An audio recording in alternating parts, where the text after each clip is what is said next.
जिला गोंडा के हम हाई रंगदार रे, नहीं मानब रानी बतिया तोहार रे।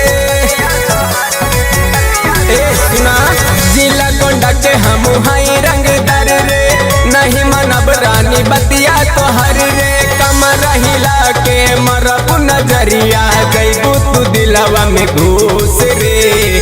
शेख जी के बेटा है रानी, लेबे वटा लाली तोर चूस रे। शेख जी के हाई हम बेटा, लेबे वटा लाली तोर चूस रे। बुझाई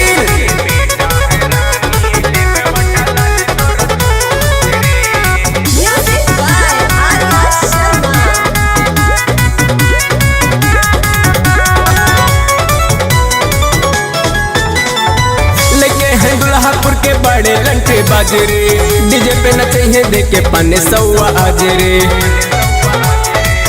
ना छोड़िए लेके हैं दुल्हापुर के बड़े लंटे बाजरे, डीजे पे नचे देखे पाने सौआ आजरे।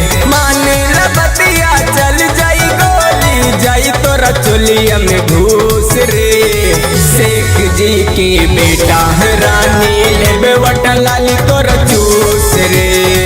शेख जी के हाई हम बेटा, लेबे वटा लाली तोरा चूस रे।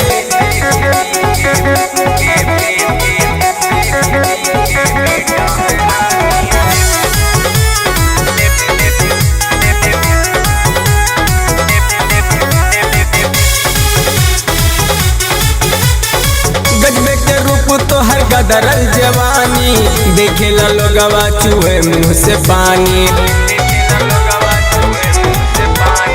गजबे के रूप तो हर गदरल जवानी, देखे ला लोगवा चूहे मुँह से पानी। राइटर प्रभु सुल्तान कहेला, कई दिया मनवा खुश रे।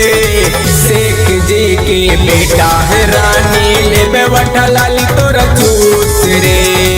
शेख जी के हाई हम बेटा, लेबे वटा लाली तोरा चूस रे। बचना